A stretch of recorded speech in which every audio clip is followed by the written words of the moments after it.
Jangan lupa tolong di subscribe dan ketik loncengnya. Terima kasih.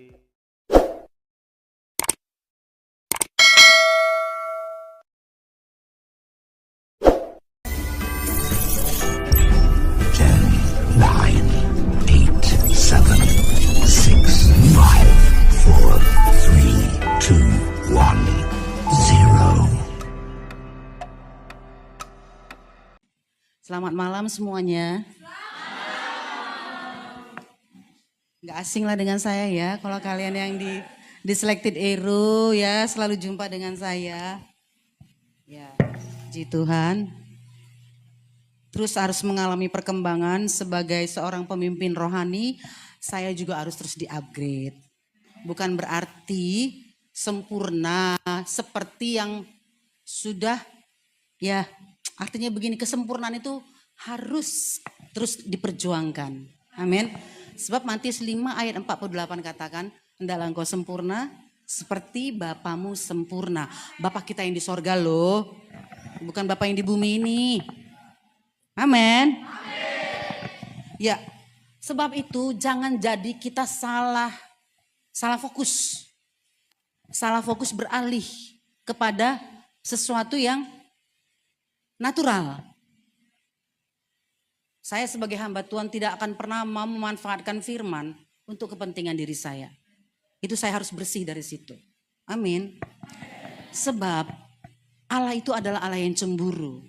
Amin. Dia tidak mau diduakan. Dan Allah itu bukan manusia. Halo? Dia bukan manusia, dia adalah Allah yang kudus. Dia adalah Allah yang suci. Dan Allah itu real. Dia bukan fantasi. Dia bukan sesuatu yang nalar. Dia ada. Amin. Saya sampaikan begini kemarin pada waktu di acara kami pertemuan doa. Saya bilang begini. Apakah kamu ketika kamu membaca Alkitab, sungguh-sungguh kamu yakin bahwa Alkitab itu benar-benar hikmatnya Tuhan? Artinya Alkitab itu menceritakan tentang satu tokoh yaitu Allah. Allah Bapa kita. Bapaknya Yesus. Allah Israel. Bapaknya Yesus. Jelas Bapa Yesus. Yang dimana kita juga memanggil dia Bapa. Amin. Saya tadi katakan begini. Sebagai seorang hamba Tuhan. Sebagai seorang anak rohani. Ya, saya juga punya Bapa rohani. Saya harus sempurna seperti Bapakku yang di sorga. Karena Bapakku yang di bumi ini, mereka adalah representasi daripada Allah. Tetapi aku terus akan mengikuti jejaknya. Ketika seorang Bapa rohani di dalam takut akan Tuhan dan terus mengupgrade diri dia dan terus terhubung kepada Allah yang benar, Allah yang diceritakan di Alkitab itu, Allah yang hidup, Allah yang diperagakan oleh bangsa Israel itu, Allah di mana Yesus memanggil dia Bapa. Aku juga terhubung kepada itu. Bukan kepada Allah yang lain. Sebab Allah kita adalah Allah yang cemburu. Dia tidak bisa diduakan. Dia tidak boleh disamakan dengan manusia seperti kita ini. Karena dia tidak punya tubuh. Betul bahwa kita ini, tadi di Kejadian, kita diciptakan oleh Allah. Benar. Tetapi ketika kita menjadi manusia, makhluk yang hidup, itu kehidupan itu berasal daripada Allah. Tapi bukan roh Allah loh. Kejadian berapa? Kejadian 2 ayat yang ke-7. Kita lihat sama-sama Kejadian 2 ayat 7. Ketika Allah menciptakan manusia. Kejadian 2 ayat yang ke-7 firman Tuhan katakan ketika itulah Tuhan Allah membentuk manusia. Dari mana? Dari debu tanah karena pada waktu itu belum ada manusia. Jadi Tuhan harus pakai debu dan tanah. Kalau Yesus enggak dari debu dan tanah. Sebab sudah ada manusia. Sudah ada Maria. Amin ya. Kita lihat di sini ketika itulah Tuhan membentuk manusia itu dari debu dan tanah menghembuskan nafas. Jadi manusia yang diciptakan oleh Allah itu menjadi makhluk hidup itu bukan ketika dia dibentuk dari debu dan tanah. Tapi ketika dihembuskan nafas. Baru dia jadi makhluk hidup. Kalau enggak lah. Betul enggak? Jadi pada waktu nafas kehidupan yang daripada Allah itu bukan roh Allah, tapi roh yang berasal dari Allah. Amin. Itu bukan roh Allah, tapi kehidupan, roh yang berasal. Jadi Allah itu adalah roh, dari Dia. Kehidupan itu dari Allah itu sendiri. Amin. Allah kan punya roh, benar. Tapi bukan roh itu yang dihembuskan kepada kita, kehidupannya. Ya kita clear dulu nih. Kalian kan semua kan STT nih di sini. Sebagiannya. Jangan nanti saya salah ya kan. Yang dihembuskan itu adalah kehidupan Allah, bukan roh Allah. Makanya kau dan saya punya roh. Itu berasal dari siapa yuk? Dari Allah. Jadi orang yang gak percaya Yesus, dia juga punya roh. Dan itu berasal dari mana? Ayo, dari Allah. Nah itulah dia yang dituliskan di Kejadian itu. Kehidupan yang dihembuskan kepada manusia itu, dia menjadi makhluk yang hidup. Itu bukan roh Allah. Itu bukan roh Allah. Amin. Roh Allah adalah ketika dia datang kepada Maria. Itu roh Allah. Tak, karena Maria sudah punya roh kan. Jadi gak mungkin lagi dihembuskan jadi double dong. Ada kehidupan berapa? Kehidupan 2. Tapi yang datang kepada Maria itu adalah roh Allah. Roh Allah dan Roh Kudus itu sama kan? Nggak ada bilang itu beda ya. Setuju dengan saya? Nanti kita berlainan pula nanti kan. Roh Allah dan Roh Kudus itu sama. Jadi Maria itu didatangi oleh Roh Allah. Tapi kejadiannya sama dengan Adam, nggak melalui hubungan suami istri. Adam jadi makhluk hidup, tapi dihembuskan kehidupan yang berasal daripada Allah. Tetapi Maria, dia sudah punya roh. Dia sudah ada roh Maria. Sama seperti Yesus. Yesus juga punya roh. Amin. Allah juga punya roh. Amin. Nah, ya karena Allah itu kalau dibilang kan dia punya apa ya? Sifatnya itu, bentar ya, saya salah sebut. Sebentar ya. Tapi kayaknya kalau dosen tahu lah ya kali ya. Dosen pasti tahu. Apalagi yang mahasiswa. Kalian kalau kenapa Allah itu bisa mengirimkan rohnya ke bumi, kenapa? Kenapa bisa begitu? Kalau kamu kan gak bisa kirim pikiranmu kan? Kamu bisa gak kirim pikiranmu kepada orang lain? Gak bisa kan? Tapi kalau Allah bisa. Allah kalau bisa mengirimkan rohnya, yuk. Itu menunjukkan bahwa Allah memiliki apa? Dia memiliki apa? Hipostasis itu loh. Dia mempunyai kemampuan apa? Dia disebut pribadi hipostasis. Realita konkret. Nah, sebab Allah itu beda dengan kita. Allah bisa mengirimkan rohnya masuk kepada Maria, akhirnya Maria bisa mengandung. Lahirlah Yesus. Pada waktu kepada Adam, dia hembuskan ke nafas kehidupan. Karena Adam belum punya roh. Ya kan? Jadi Allah berfirman kepada Adam, tadi kita sudah dengar. Ya, tadi firman itu beranak cucu, di Kejadian dikatakan bertambah banyak. Itu perintah kepada Adam. Nah, Allah kita ini ternyata dia nggak main-main ketika dia menghembuskan nafas kehidupan itu kepada manusia. Kita lihat di Yakobus 4 ayat yang kelima. Sesungguhnya dari sejak semula Allah itu menginginkan kehidupan yang diberikan kepada manusia itu dengan cemburu. Dia tidak menginginkan manusia itu memiliki Allah yang lain. Yakobus 4 ayat 5 katakan apa? Janganlah kamu menyangka bahwa kitab suci tanpa alasan berkata roh yang ditempatkan Allah. Roh yang ditempatkan Allah di dalam diri kita itu loh. Yang di Kejadian 2 tadi. Yang pada waktu dihembuskan itu. Itu dikatakan apa? Diingininya dengan cemburu. Halo, kalau suami istri ataupun pacaran. Cemburu itu menunjukkan apa? Kepemilikan. Saya tidak mau kau dimiliki oleh orang lain. Kalau kau punya pasangan yang lain, oh hajab. Itu aku, lawan aku. Itu namanya dia cemburu. Di mana di sini punya pasangan yang suka-suka. Biarlah pergilah kau Pak ke sana, suka-suka mulai Pak. Punya 10 lah kau Pak. Nggak ada tuh, nggak ada. Itu hakikinya itu manusia. Karena ada gambar Allah dalam kita. Nah kalau sudah ada orang kayak gitu udah rusak gambarnya. Rusak itu, udah rusak. Itu akibat dosa ya.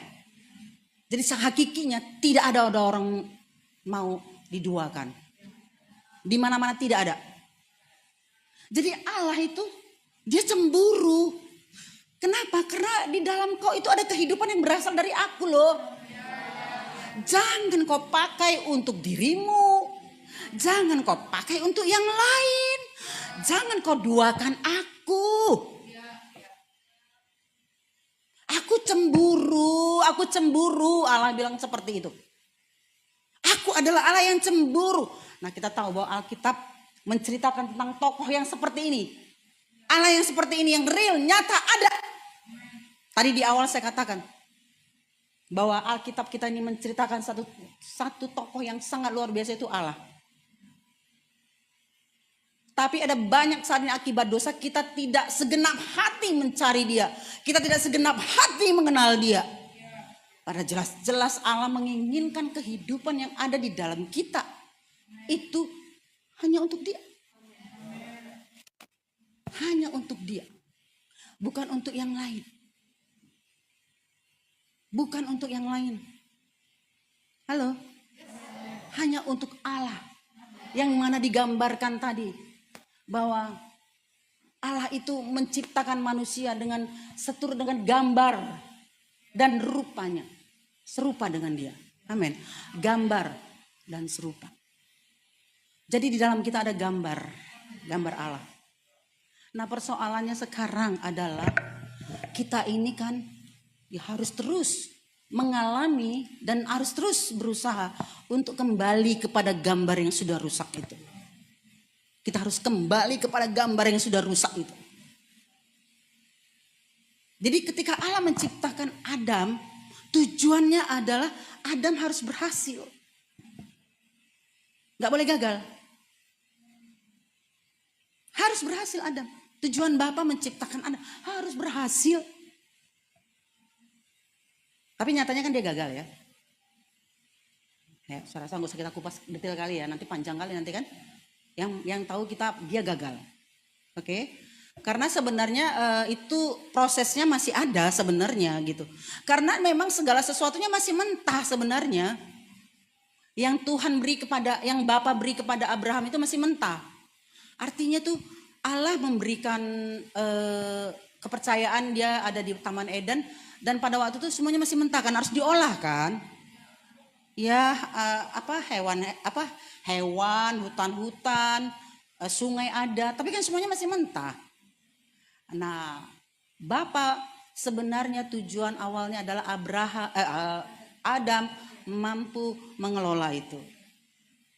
Sebab itu dia bilang 1, 2, 3 ini, pohon ini, yang ini boleh kamu makan, yang ini jangan. Nanti itu ada juga pemahaman yang luar biasa di situ.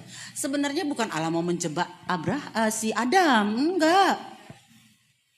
Hanya Allah mau tes yang dia ciptakan. Ini benar-benar sebenarnya bisa menang gitu loh. Bisa berhasil gitu, enggak gagal. Segala analisa dia, semua pemikiran dia, semua sudah diuji kan. Udah pasti, ini pasti berhasil gitu. Demikian juga dengan Allah, ketika dia menciptakan Adam itu dia udah pasti sebenarnya berhasil. Tapi kenapa gak berhasil, Mam? Kan gitu ya. Pertanyaan itu juga muncul kan di dalam diri saya. Tapi kenapa gak berhasil? Ya belum, pasti berhasil. Buktinya berhasil toh. Dengan siapa?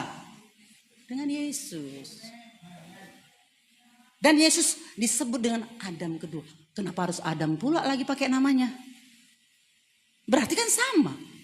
Manusia juga. Jadi Yesus itu manusia 100%. Dia manusia 100%. Enggak mam, kejadiannya beda. Yesus kan Allah, dia kan titisan Allah atau Allah yang menjadi manusia, kita bilang kan. Allah yang menjadi manusia, dia manusia, kalau dia Allah ya nggak perlulah. Manusia seperti kamu dan saya. Apa kita masih ada perbedaan di sini? Tidak ya, kita kan sama ya. Ibarat di satu kelas kita ini kan, Yesus itu adalah anak yang paling cerdas, is the best. Itulah dia. Makanya dia yang utama. Tetapi manusia sama dengan kita. Persoalannya kehendak bebas yang dipakai Adam ini mau merampas hak Allah itu. Dia ingin seperti Allah. Sama seperti dosa yang dilakukan oleh Lucifer. Itu yang berbahaya sama Adam. Yesus tidak seperti itu. Dia terus tanya Bapa. Tanya Bapa.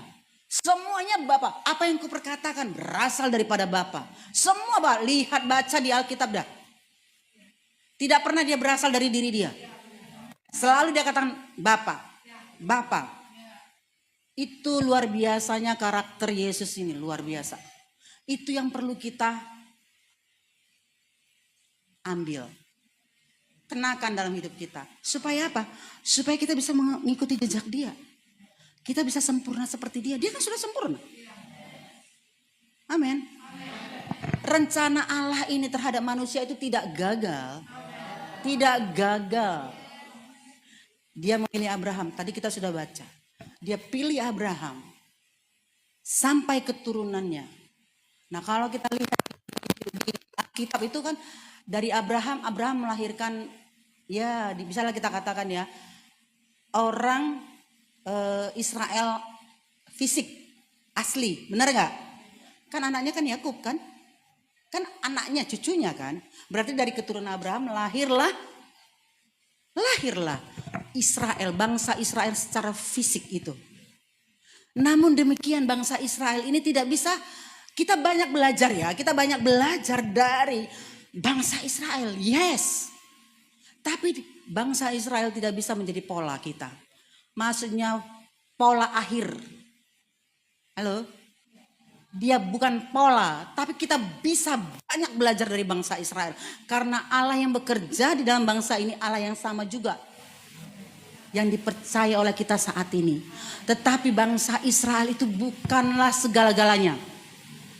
Kenapa? Karena bangsa Israel ini terlalu menekankan berkat-berkat fisik, jasmani. Makanya nggak bisa jadi pola. Maksudnya bukan nggak jadi pola mati gitu, enggak. Kita bisa belajar dari kehidupan bangsa Israel. Tetapi dia belum bisa jadi pola. Karena bangsa Israel hanya berhenti sampai kebutuhan fisik. Berkat. Fisik, hanya fisik saja. Sebab itu kita nggak bisa. Kita nggak bisa menjadikan bangsa Israel itu pola. Sebab itu harus dilahirkan satu generasi yang bisa menjadi pola. Amin. Dan kita tahu siapa dia kan? Dari keturunan Daud, ya tentu dari Abraham dong. Ya tadi firman Tuhan katakan dari keturunan Abraham akan ada yang menjadi pola akhir bagi kita, yaitu Yesus dari keturunan Daud. Kita harus bersih dari spiritnya orang-orang Israel ini yang hanya mengejar berkat. Itulah yang membuat Allah cemburu. Kenapa orang selalu menginginkan keberhasilan? Selalu merasa tidak sempurna kalau tidak mendapatkan berkat-berkat yang lebih. Saya katakan begini, selalu merasa tidak sempurna kalau tidak punya jodoh. Selalu merasa tidak sempurna, ini praktisnya nih ya. Selalu merasa tidak sempurna kalau tidak sekolah di universitas yang bagus.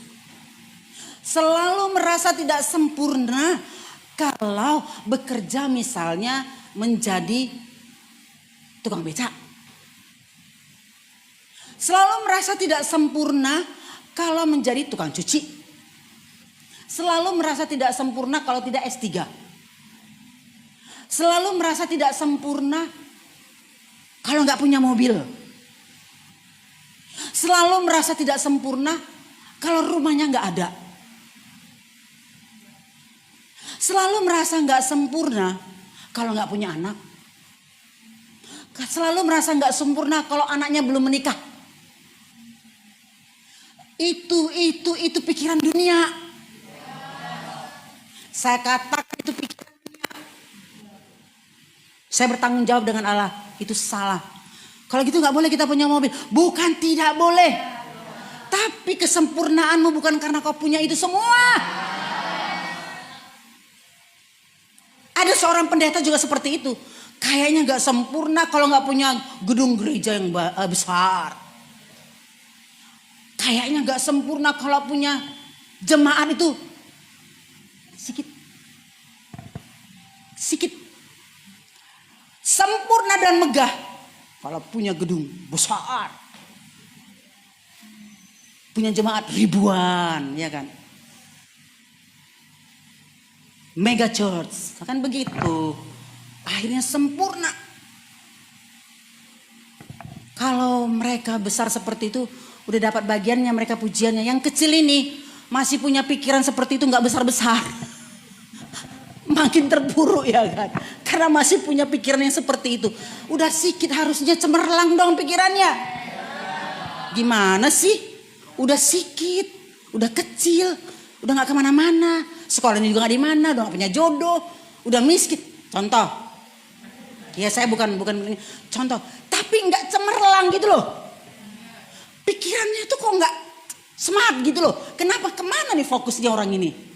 Kemana orang ini terhubungnya? Mulutnya sih bilang, ku terhubung denganmu.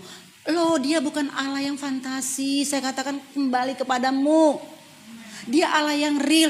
Dia betul-betul mengubahkan hidup kita. Datang ke tempat ini bukan mencari berkat. Datang ke tempat ini bukan mau lumayan juga Pak Malo ini gedungnya nanti aku mau warisin itu. Wah. Siap untuk disembelih kalau iya, artinya kalau kita mau mengenal pribadi Bapa kita itu sama seperti Yesus siap untuk disalib. Itu bukan enak-enak lo memberi diri menjadi anak rohani, itu enggak. Iya. Kalau kau terhubung kepada natural dari bapa rohanimu, stuck kamu. Kau harus terhubung kepada Allahnya dia. Siapa Allahnya dia? Kalau Allah dia juga Allah yang berkat-berkat, kau juga akan seperti itu. Makanya pilih yang tepat dong. Jangan sembarang. Nanti mentok, satu saat kau mentok, kau gak bisa jadi sempurna. Itulah perbedaannya. Ketika kita tahu bahwa satu-satunya menjadi pola itu adalah Yesus. Yesus, amin. Yuk kita baca dari Ibrani dulu ya. Ibrani 5 ayat yang 7. Kenapa dia harus jadi pola?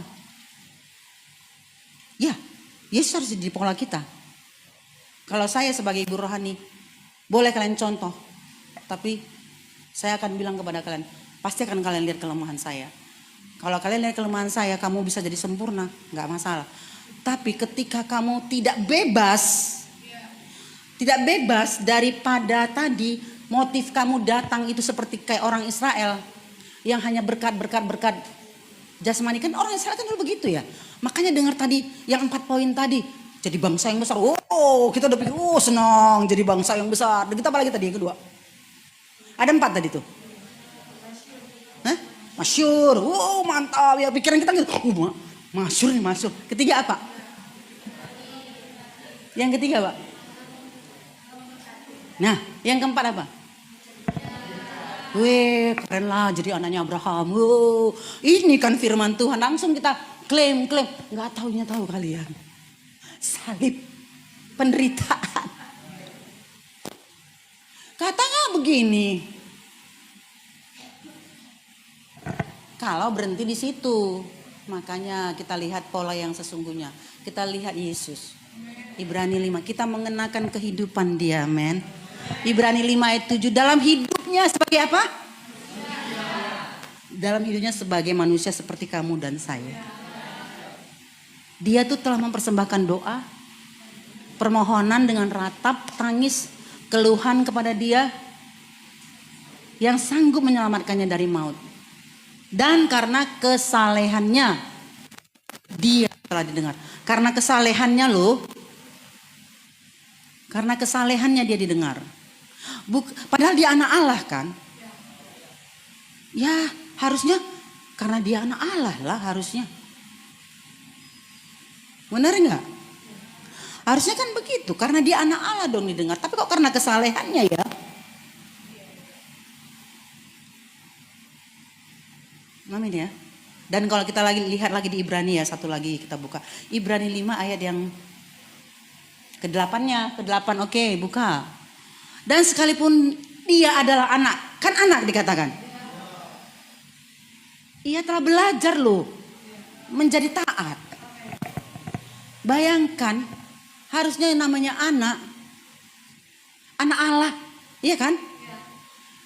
Ya nggak usah taat-taat amat lah ya, udah bapaknya udah keren ya kan, udah sempurna bapak yang keren, anak udah pastilah taat. Nggak otomatis ternyata, nggak otomatis kan. Sekalipun bapaknya adalah raja, anaknya belum tentu raja, harusnya begitu.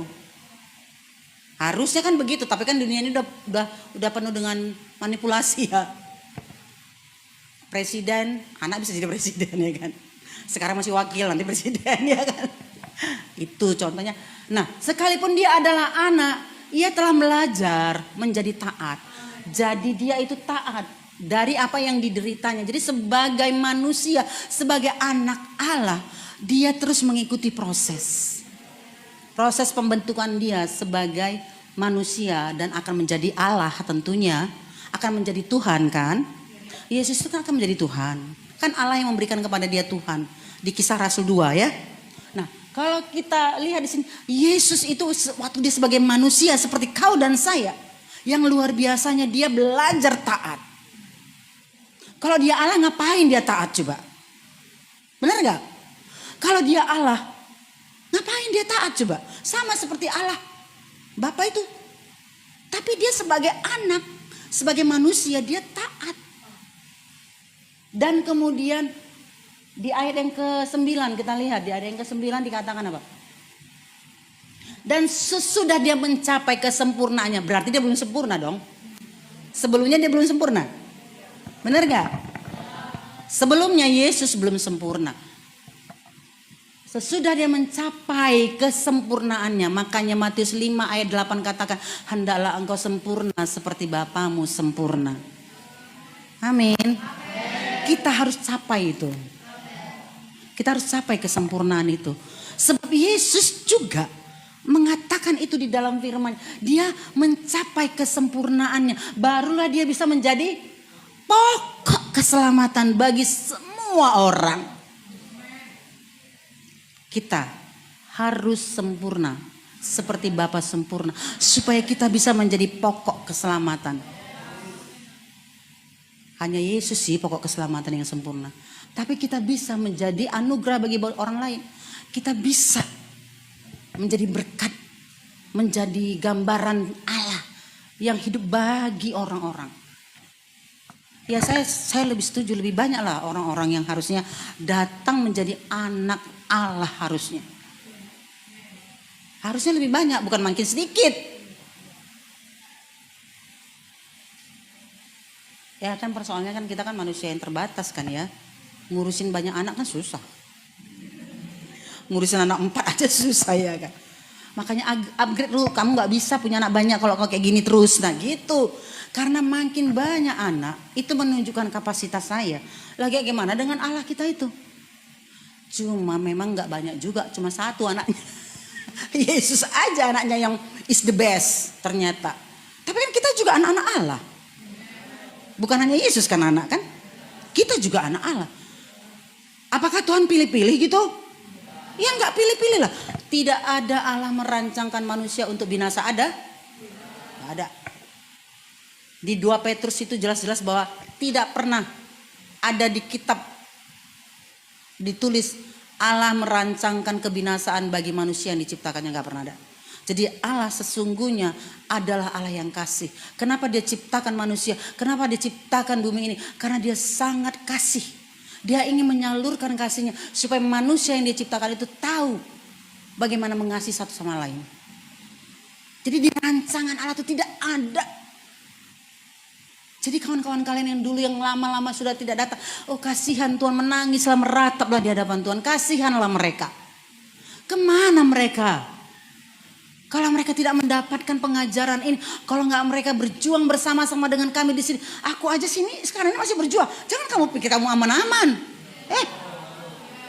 Berbahaya tuh. Nggak ada yang aman di muka bumi ini. Nggak ada yang aman di muka bumi ini. Saya kasih kesaksian sama kalian. Mari ya, waktu kami berangkat ke sini mukanya kesambar sama apa? Gas. Sekarang dia ada di rumah sakit. Taya Maria Tarigan ya. Sebenarnya salah satu yang saya mau ajak dia sebenarnya dia. Cuma karena ada kegiatan ya gue salah gitu. Apakah aman di muka bumi ini? Gak ada yang aman. Hanya di dalam Tuhan kita aman. Namun demikian juga sejauh mana kamu mengubah hidupmu. Jangan kau asal ngomong aja. Hanya di dalam Engkau Tuhan aku berlindung. Aku pasti aman di tanganmu. Plok kena tsunami. Plok kena COVID. Saya kena COVID loh. Kau bisa kecewa dengan Allah. Karena kau merasa aman-aman di muka bumi ini. Aku aman di dalam Tuhan. Aku rajin berdoa. Kita andalkan doa-doa kita. Gak ada yang aman. Di muka bumi gak ada yang aman. Jangan pernah kamu merasa aman. Apalagi kadar rohanimu, pengenalanmu akan Allah itu masih minim. Saya juga seperti itu. Oh gak ada yang aman. Contoh Maria. Kami doanya terus. Kalau masalah doa ya. Tapi secepat itu juga iblis bisa menaruhkan pikirannya. Tidak damai di dalam hidupmu. Ada rasa tidak damai. Bukan berarti dia begitu. Bukan. Maksudnya hal itu bisa terjadi karena memang gak ada yang aman. Keluar dari areal ketidakamanan. Kita hanya aman dalam hadirat Tuhan. Bisa kamu 24 jam? Ayo. Buatlah sekarang satu kampanye di tempat ini. 24 jam di hadirat Tuhan. Pasti amanlah hidupmu 24 jam.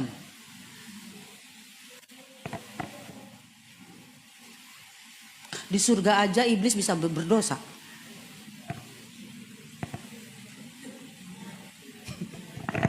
Halo. Di surga aja Lucifer bisa berdosa. Surga loh. Di mana lagi tempat yang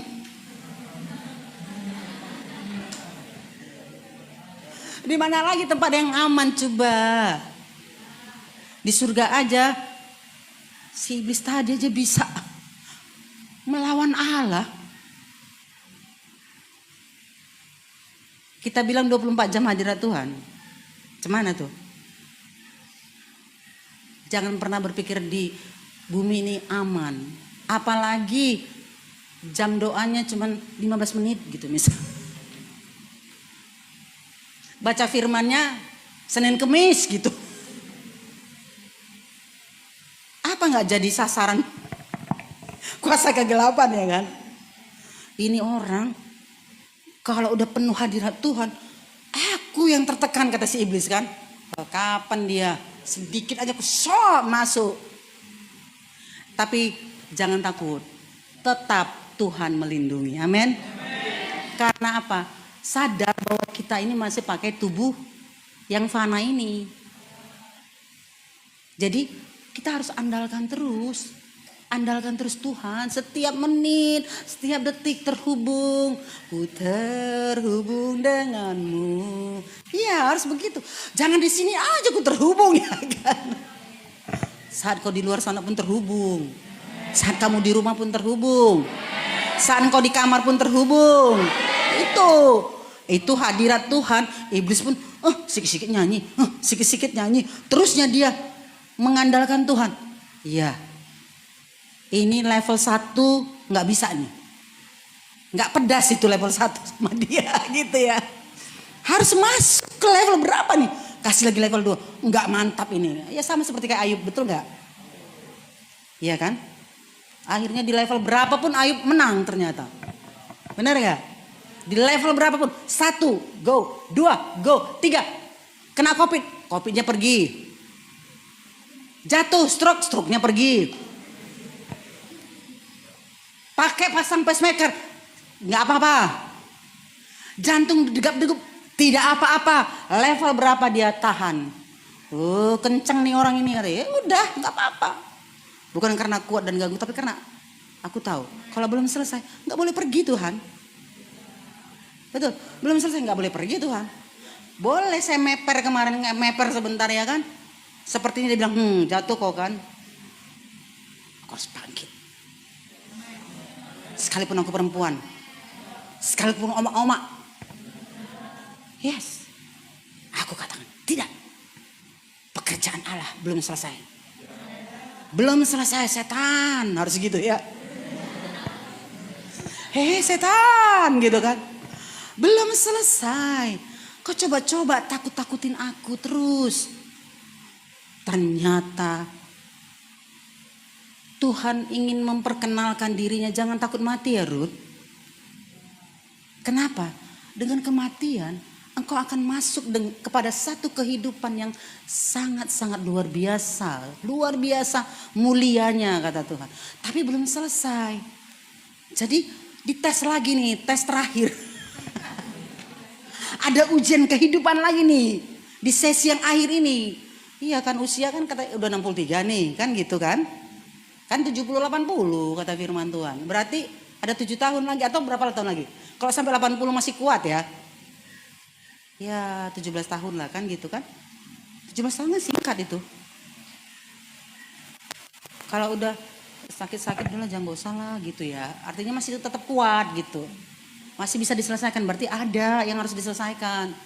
Tuhan, karena kekuatan daripada engkau saja. Tubuh ini, sekalipun tubuh ini udah pernah dioperasi, udah pernah melahirkan anak 4, udah pernah ditonjok. Yesus lebih parah ya kan. Ditombak, keluar darah, apalah semua udah keluar dah semua dari tubuh Tuhan. Tapi kalau belum selesai masih hidup juga nya Tuhan. Sampai dia katakan sudah selesai. Baru dia pergi kepada Bapa. Ternyata ada pelajaran penting yang saya dapatkan. Jangan takut mati. Kamu karena saya jujur saya bilang pada waktu saya sakit saya panggil anak saya semua. Jonathan sini sekalian semua. Anak saya pun Mama Jang kami masih kecil loh Ma. Ternyata perpisahan itu menyedihkan. Tapi kalau pewahyuan tentang kehidupan nanti itu luar biasa. Enggak menyedihkan karena kita akan kumpul. Bagi mereka yang lulus. Kalau yang gak lulus ya enggak lah ya. Tolonglah bagian kau neraka lah. Mana pula langit baru bumi baru ya kan. Di bumi inilah dia ujiannya. Jadi kehidupan kita di bumi ini itu berlanjut nanti. Itu berlanjut nanti. Jadi jangan main-main dengan yang sekarang. Hiduplah kudus. Hiduplah suci. Pikirannya benar. Gak cari-cari berkat doang. Pikiran-pikiran dunia itu semua dibuang. Jangan karena ada unsur-unsur apa ya. Gak keren kali lah gitu ya. Kalau gak level lah kalau gak di ITB gitu misal. Gak level kali lah kalau gak kuliah di USU atau gimana ya. Kalau kalian orang rantau apalah itu yang nggak tahu pikiran-pikiran apa lagi mungkin beda-beda setiap daerah ya. Tapi kalau orang Medan kan gitu nggak level kali kalau kayaknya nggak bergaul dengan di mall gitu misalnya kan kok nggak nge-mall. Kalau orang Medan itu tahu anak mudanya nge-mall besar-besar di mall. Iya. Jadi menikmati dinginnya mall, duduk-duduk, udah gitu kan ya. Apa gitu ya di mall itu ya menikmati lah gitu. Itu namanya ngemol. Nggak salah, maksud saya nggak salah loh. Tapi kalau akhirnya pusing kepala, sakit jiwa, kalau nggak ngemol itu yang bahaya. Mimpi-mimpi gitu ya, itu yang berbahaya. Nggak salah kan makan enak, nggak salah kan. Nah sekarang kayak gini, saya bilang sama anak-anak saya di sana di Medan, kalian punya handphone. Salahkah kalian pakai handphone? Nggak salah. Dari sini banyak sumber-sumber yang baik kok. Kalau kamu mau buka ya informasi apa gitu kan bisa dibuka. Tapi banyak orang mempergunakan ini lihat porno. Benar nggak? Apalah nggak tahu lah apa yang kalian pakai di sini. Kalian yang tahu itu kan? Apa yang kalian pakai di sini? Apakah untuk Tuhan? Sementara Tuhan tadi katakan, aku menginginkan rohku yang sudah kutaruh di dalam dirimu itu. Kehidupan itu ya. Tadi memang rohnya huruf R besar ya tadi itu ya. Tapi itu bukan bicara tentang roh Allah itu bicara tentang kehidupan Allah itu. Jadi dia menginginkan sebenarnya untuk diri dia. Jadi bukan untuk yang lain. Ya cemburulah dia kalau seandainya kita pagi mikirin, aku mau ngemol lah nanti. Malam tidur, besok aku ngemol lagi. Yang dipikirin itu terus, bukan aku. Aku, pikirkan aku dong. Kan gitu. Istri juga kalau seandainya nih, suami nih, yang dipikirkannya yang lain terus. Cuman ya gak pernah disapa-sapa saya. Gak pernah ditegur saya. Pastilah. Saya aja gini kan semalam saya terpikir papa kan di muar, papa di chat ya. Terus biasanya kan dia kalau udah nyampe itu kan langsung ngabarin gitu. Enggak ngabarin. Saya tanyalah anak saya kan Jonathan ikut. Jo, kalian udah sampai kan Jo? Nah begitulah. Jadi ada rasa namanya juga pasangan ya. Ini manusia yang masih manusiawi ya. Apalagi Allah nggak tahu lah kayak mana dia tuh. Betul kita kalau masih manusia itu bisa lah artinya hal-hal lain membuat tidak secemburu Allah gitu. Tapi kalau Allah itu udah pasti cemburu. Cemburunya luar biasa cemburunya. Sangat cemburu. Dia tidak mau ada yang lain. Tidak bisa. Sikit pun tidak bisa. Jangan kau duakan aku kata Allah. Bahkan ketika kau sudah menikah pun pasanganmu itu tidak boleh kau duakan. Ada orang kan gitu bergantung akhirnya. Nggak bergantung kepada Allah. Ya itu berbahaya. Makanya banyak orang ingin menikah karena dia ingin bergantung kepada seorang pria di mana pria itu akan kerja, dia nggak kerja. Jadi dapat uangnya dari suaminya, gitu loh. Iya kan? Jadi kawinlah kau supaya ada nanti yang ngasih makan kamu. Supaya kau nanti ada anakmu. Kau yang merawat anakmu. Kan salah semua kan? Menikah masa justru supaya ada yang memberi nafkah kepada dia. Iya udah salah itu. Udah gak pas itu. Makanya yang menikah itu utuh dengan utuh. Gak boleh setengah-setengah. Setengah dengan setengah itu gak. Udah gak pas itu. Udah masih perlu dipulihkan dan dipulihkan. Kalau enggak ya gak jadi berkat sama Tuhan. Gak jadi berkat bagi kerajaannya, men. Jadi kita tahu ya bahwa Abraham itu melahirkan dua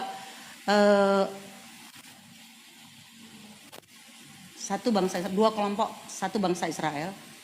Tetapi itu tidak bisa menjadi pola. Dan kedua adalah orang percaya. Amin. Orang percaya. Tadi sudah dibuka ya. Di Roma tadi ya. Orang percaya. Kenapa? Dari orang percaya ini. Ya salah satu tokoh yang paling jelas adalah Yesus yang menjadi pola. Karena dia adalah yang sulung. Amin ya. Yesus dari keturunan Abraham. Yesus sudah menunjukkan. Jadi kita ini mudah untuk mengikuti jejak. Untuk bisa berkenan kepada Bapa. Itu mudah karena Yesus sudah bilang aku yang sulung. Aku sudah melakukannya, aku sudah mentaatinya. Tadinya pun aku gak sempurna, sama seperti kau gak sempurna.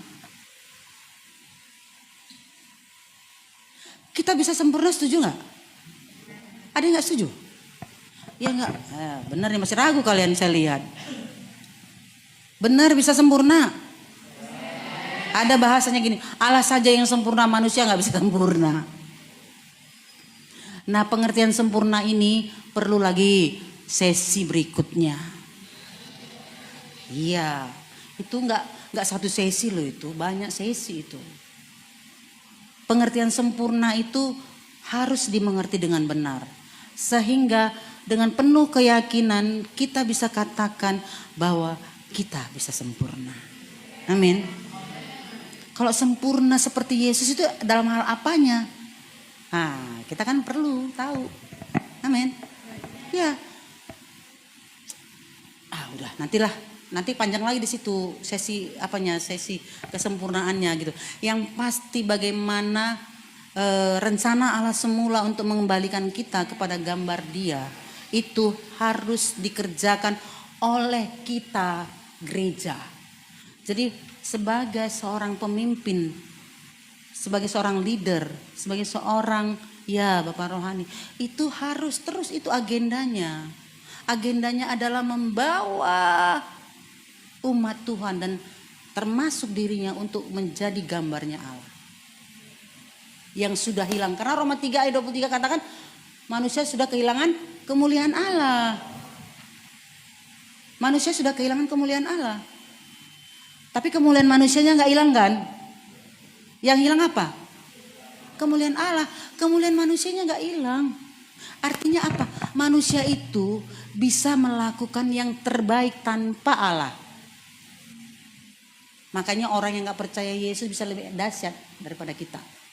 Baiknya luar biasa, sedekahnya luar biasa, sembayangnya 5 waktu, kemudian mereka bisa bantu orang. Mereka bisa keluar. Apalagi? Mereka bisa menolong orang. Itu nggak pakai. Itu menunjukkan bahwa kemuliaan manusianya masih ada. Tapi kemuliaan Allahnya sudah tidak ada. Itu yang hilang kan?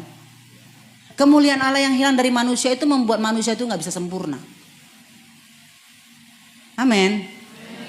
Kemuliaan Allah yang hilang itu membuat siapapun nggak bisa sempurna. Siapapun saya katakan, semua manusia di muka bumi ini nggak bisa sempurna. Hanya Yesus yang bisa. Kita bisa. Karena kita punya pola. Kita percaya kepada Yesus. Kita mengenakan hidup Yesus. Kita mengenakan hidup Yesus dengan apa? Caranya bagaimana? Ya, kenallah Dia. Alamilah Dia di dalam kehidupanmu sehari-hari. Hari ini aku berdoa dalam hadirat Tuhan. Kenakan. Namanya mengenakan itu kan ada actionnya ya. Ini bukan abstrak ya. Kehidupan Yesus itu kan ada actionnya. Ya, dengan kau belajar, dengan memberi waktu, dengan kau tundukkan pikiranmu untuk tidak memikirkan yang sia-sia, dengan kamu mengalahkan keinginan dagingmu, dengan kau mengalahkan keinginan matamu, kemuliaan Allah itu segera akan kembali. Segera akan kembali. Sehingga itu yang membuat kita bisa sempurna kepada Bapa. Bukan dengan kuat dan gagah kita, bukan. Tapi oleh karena ada pribadi Roh Allah, Roh Kudus dan firman-Nya yang diberikan, fasilitas itu diberikan pada kita. Lah untuk apa fasilitas itu diberikan pada kita kalau kita gagal terus? Benar nggak? Fasilitas diberikan kepada kita. Ada Roh Allah, ada Roh Kudus. Aku pergi, Roh Kudus itu akan datang, kata Tuhan Yesus. Kemudian ada firman yang menyucikan kita, yang memandikan kita setiap hari. Oh, pasti bisa dong berarti. Kalau itu pun untuk kita gagal, udahlah nggak tahu deh. Manusianya yang salah atau Allahnya yang salah ini? Ya, sadar kita yang salah kan? Nah, kalau kita udah sadar, rendah hati kenapa sih? Ini udah, ini sombong mulu. Merasa mampu lagi kamu. Udah dikasih firman supaya kamu sadar siapa dirimu. Dikasih Roh Allah. Kamu gak sadar juga.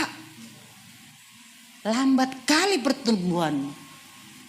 Udah 63 tahun masih seperti ini. Ya jujur, itu kan saya. Udah 63 tahun. Masih juga nggak tahu. Masih bodoh juga. Yang cemananya korut. Dikasih waktu. Gak mau belajar juga. Cemananya kamu Ruth. Menangis dong di hadapan Tuhan. Itu kalau orang sadar. Kalau orang nggak sadar banyak alasan. Aku kan ini. Aku ngurusin anjing, aku ngurusin ayam. Kapan lagi waktunya? Belum lagi aku kuliah. Macam lah alasan kita. Sehingga akhirnya apa yang terjadi? Kita bantet. Kita tidak bertumbuh dewasa. Kita tidak jadi seperti yang Bapa mau, menjadi sempurna. Akhirnya game. Habis waktumu ya. Apa tuh? Time is over. Kalau ibarat bertanding, time is over, nggak bisa lagi, udah, letakkan semua, pulpen diletakkan. Tidak boleh diangkat lagi, udah selesai. Ya, kita kan udah selesai, tak mati. Jadi jangan seperti kayak orang kaya tadi ya kan. Aduh, balikkanlah aku. Masih ada saudaraku di bumi. Kesempatan sudah tidak ada. Nggak ada lagi kesempatan. Sudah selesai. Kita sama-sama di Hades ini sekarang. Tunggu diadili. Iya kan, Lazarus sama orang kaya kan tunggu diadili tuh. Di tempat penantian kan. Tapi sama-sama di Hades tuh kan. Tapi satu di pangkuan Abraham, satu lagi di tempat yang nggak nyaman. Hadesnya nggak nyaman. Tapi pangkuan Abraham, Hadesnya yang nyaman. Tapi ruang tunggu kan itu kan. Ruang tunggu untuk diadili oleh Allah. Apakah si Lazarus ini layak ke langit baru, bumi baru? Atau dia nggak layak? Atau orang kaya ini layak ke langit bumi baru? Atau dia masuk neraka selama-lamanya? Itu mengerikan loh kondisi itu. Kita sekarang karena kita masih enak, kita pikir masih enak, masih sehat ya kan. Masih muda lagi seperti kayak kalian. Kalau udah sakit baru kerasa ya kan. Sakit itu sangat-sangat tidak enak. Biar tahu aja tidak enak. Sangat tidak enak. Jadi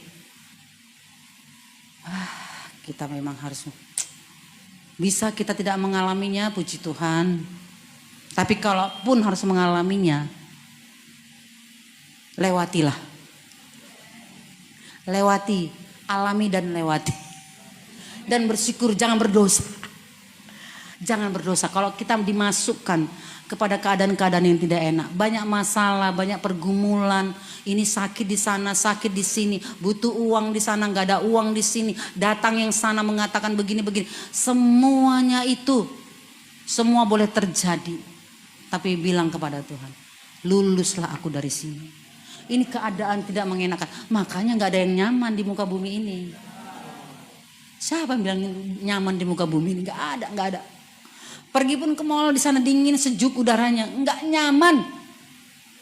Sekarang ini pun kalau kita makan nanti enak-enak, kita lihat nanti makan ini, nggak nyaman itu. Hanya mau difoto-foto aja masuk Facebook palingan gitu. Hanya menunjukkan, keren kali ya, hanya buat orang cemburu. Iya kan? Kita ingin kan membuat orang cemburu. Ih, enak kali makan si Caca itu. Ih, kayak mana Ca? Tapi kalau seandainya, keren kali Ca. Aku terinspirasi dengan hidupmu. Nah kemudian dia datang ya kan. Kau tahu nggak siapa itu? Allah yang bekerja dalam. Oh mantap. Tapi kalau cuma nanya, kalau aku makan seperti itu enak juga. Cemburu kitanya. Iya berdosa lah dia itu. Masukkan itu ke Instagram, masuk ke Facebook, berdosa kan dia kan jadinya kan. Karena tujuannya apa ya kan. Makanya kita tuh Kalau tujuannya untuk Tuhan semuanya itu Tuhan bilang kalau tujuannya untuk aku akan jempol kepada kamu. Bahkan sampai kakiku kata Tuhan. Ku angkat untukmu. Karena semuanya kau lakukan untukku kata Tuhan. Nah harusnya seperti itu hidup kita. Makanya 1 Korintus 10 ayat 31 kan kata gitu. Makan untuk Tuhan, minum untuk Tuhan, berpakaian untuk Tuhan, belajar untuk Tuhan, berpikir juga untuk Tuhan, perasaannya juga untuk Tuhan. Kalau semuanya kita lakukan untuk dia, udah pasti dia senang. Itu udah pasti dia senang. Persoalannya apakah kamu tahu itu semua untuk Tuhan atau tidak? Jangan secaplok aja. Aku lakukan ini untuk Tuhan loh. Tanyalah hati nurani di dalammu. Amin. Apa tujuannya? Amin ya. Ini penting ya. Ini penting sekali supaya apa? Supaya perjalananmu ke depan. Supaya perjalananmu ke depan semakin hari karena semakin hari semakin kuat karena pengenalanmu akan Allah. Itu membuat engkau berakar. Semakin kuat, motivasi semakin murni, semakin bersih, amin. Nah kalau Tuhan sudah mengizinkan semua itu terjadi kepadamu dan kamu lulus, dengar saya, itu luar biasa kehidupan itu. Damai sejahtera kita itu tidak akan pernah henti-hentinya mengalir dari hidup kita. Hikmat Tuhan itu akan terus mengalir dari hidup kita. Akan mudah menjawab ketika ditanya oleh orang tua kita, kenapa kau gak kawin-kawin? Karena kamu tahu kamu hidup untuk Tuhan, kau tahu menjawabnya. Tidak harus kau buru-buru cari di Facebook, siapa yang jadi jodoh saya. Dan kemudian kau tunjukkan inilah jodohku. Seolah-olah dengan aku menunjukkan ini jodohku kepada orang tua kita, selesailah itu. Padahal salah. Iya kan, yang penting udah dicereng. 2 hari seminggu, prang, lempar piring, prang, lempar apa? Ngeri makanya. Kayaknya jangan main-main lah. Cari jodoh tuh yang dari Tuhan. Kalau Tuhan bilang, aku yang kasih, beres, ya kan? Itu pun belum tentu juga, tetap aja ada pergesekan kan? Benar gak? Nah, tapi belajar bahwa segalanya itu karena dia, untuk dia. Jadi ketika nanti kan pasti kan ada kan, kalian ini kan pasti akan ditanyakan. Kok sering kali kok ke gereja itu katanya kan? Kan gitu. Sikit-sikit ke situ, sikit-sikit ke situ.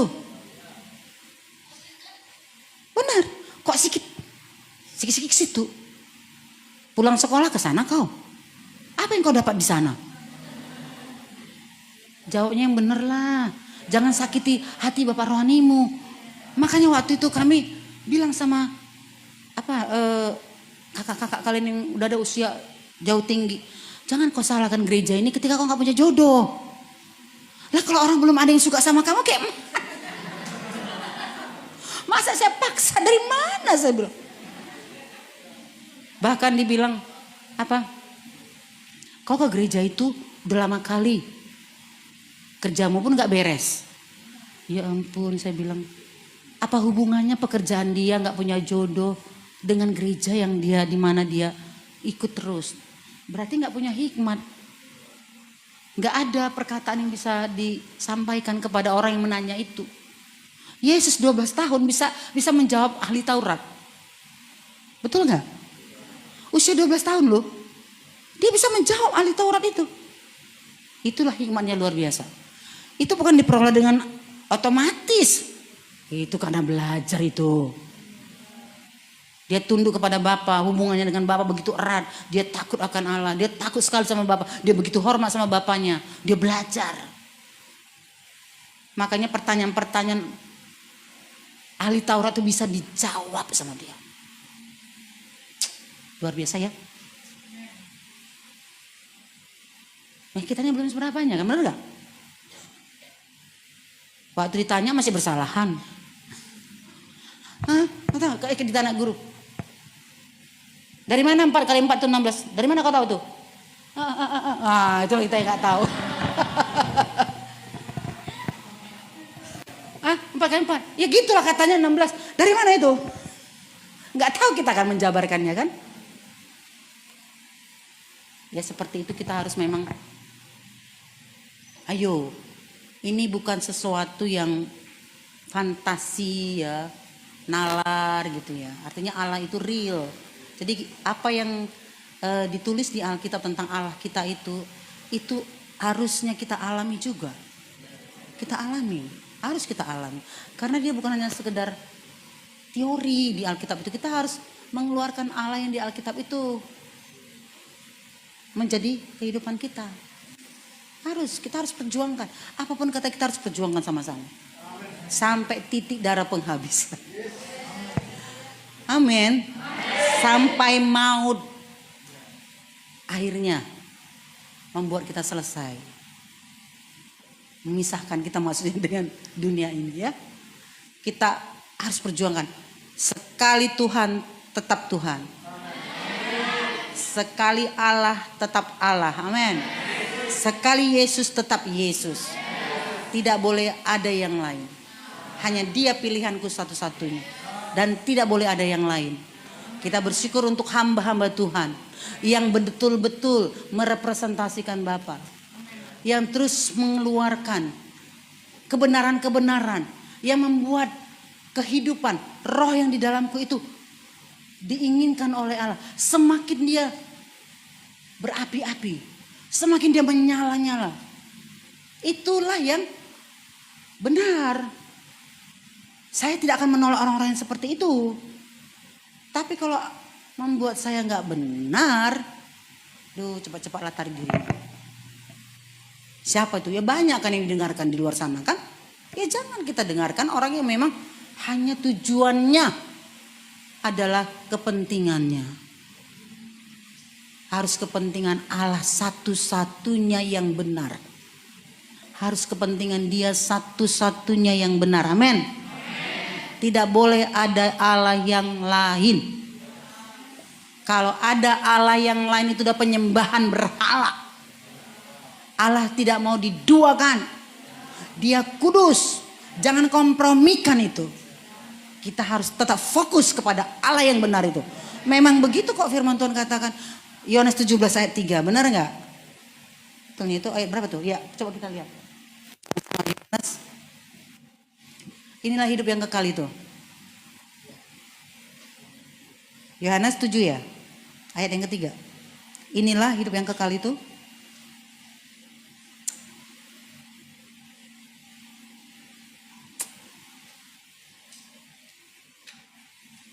Yohanes 17 ayat yang ketiga. Yohanes 17 ayat yang ketiga. Ya, inilah hidup yang kekal, yaitu bahwa mereka mengenal Engkau satu-satunya Allah yang benar. Dan mengenal siapa? Yesus Kristus yang telah Engkau utus, yang Bapa utus. Jadi hidup yang kekal itu bicara tentang hidup yang mempunyai nilai yang sangat tinggi. Dulu pikiran saya hidup yang kekal itu, aku udah pasti masuk surga, terus kemudian aku gak mati-mati. Gak memikirkan kalau semasa di bumi ini saya harus hidupnya benar. Saya harus hidupnya kudus. Saya harus mengenakan kehidupan Yesus. Saya pikir dulu ini ayatnya seperti itu. Ternyata hidup kekal itu berbicara engkau harus memiliki kualitas hidup yang tinggi, yang mulia. Itulah hidup yang kekal. Kualitas hidup, amin. Karena apa? Karena kehidupan yang dikatakan di Kejadian 2 ayat 7 tadi itu kualitasnya bukan kualitas sembarangan itu. Ketika Allah menghembuskan kehidupan itu bukan kualitas sembarangan. Itu kualitas yang ini nih, kualitas yang the best. Dan ternyata kualitas yang tinggi itu kau bisa akan alami ketika engkau mengenal Dia. Allah satu-satunya itu. Allah satu-satunya yang benar itu. Dari mana itu? Dari orang Israel kita bisa belajar tentang Allah itu. Orang Israel kan merepresentasikan Allah yang benar. Amin gak? Allah yang benar itu orang Israel sudah menunjukkannya. Abraham juga sudah menunjukkannya. Nuh juga sudah menunjukkannya. Bahkan Musa pun bertemu muka dengan muka.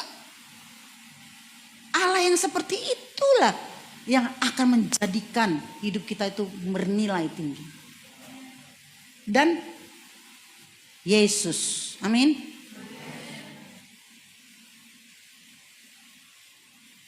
Mengenal Yesus, amin. Kita mengenal Allah, mengenal Yesus. Jadi dua pribadi itu harus kita kenal betul. Mengenal Allah, mengenal Yesus. Dua pribadi yang luar biasa. Yang harus kita kenal. Yang harus kita kenal. Harus kita kenal. Terus kita kenal. Maka kualitas itu, kualitas kehidupan yang terbaik itu, excellent itu, yang tinggi itu, pasti akan kita miliki. Pengenalan sebenarnya. Gak kenal maka gak sayang kan? Kita gak kenal. Ayolah kita menyadari akan hal ini ya. Kita menyadari akan hal ini sehingga kita bertemu dengan Allah Bapa kita itu begitu indah ya, kemudian kita bisa nikmati dia. Dia real, dia nyata, dia ada. Bukan hanya dalam bentuk mujizat, is okay mujizat boleh. Tapi di dalam perilaku kita. Karakter kita yang berubah. Amin. Itu mujizat yang terbesar itu. Perilaku yang berubah itu mujizat yang terbesar. Jadi bukan mujizat kesembuhan, mujizat dapat lotre, mujizat apa ya kan?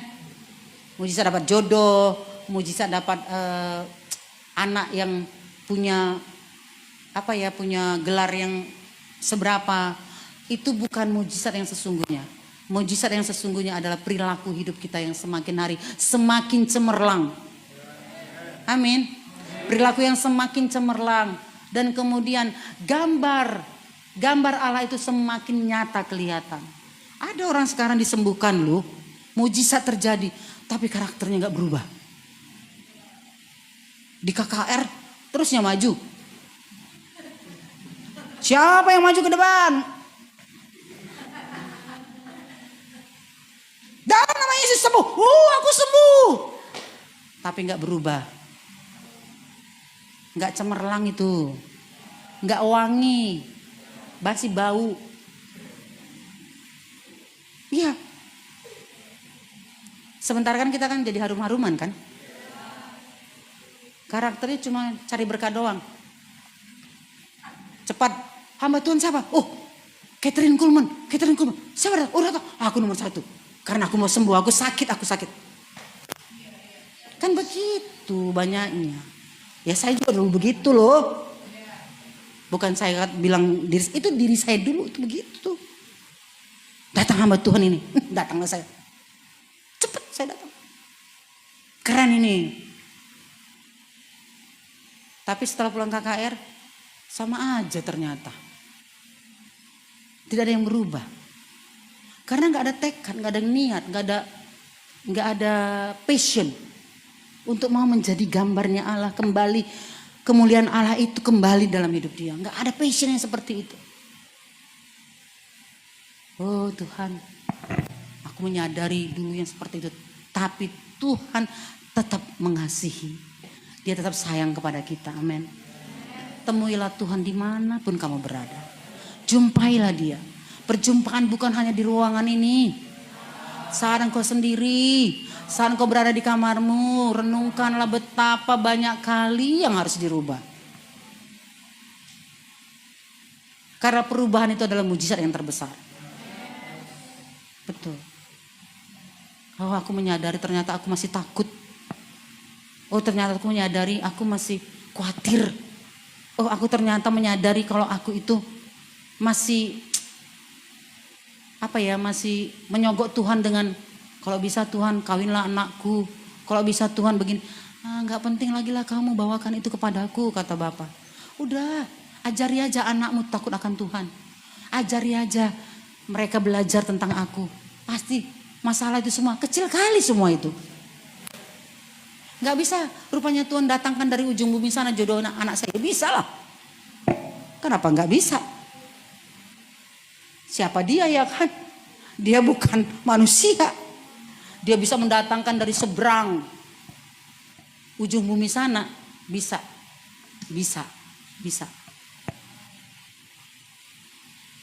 Ya itu tergantung pikiran kita kan. Kemarin saya sampaikan itu kepada abang saya, suami kakak saya sudah meninggal. Saya sampaikan ke dia, "Bang, abang udah 82. Kesempatan lah bang untuk belajar tentang Allah. Allah tuh begini-begini." Udah tahu aku udah meretus aku katanya.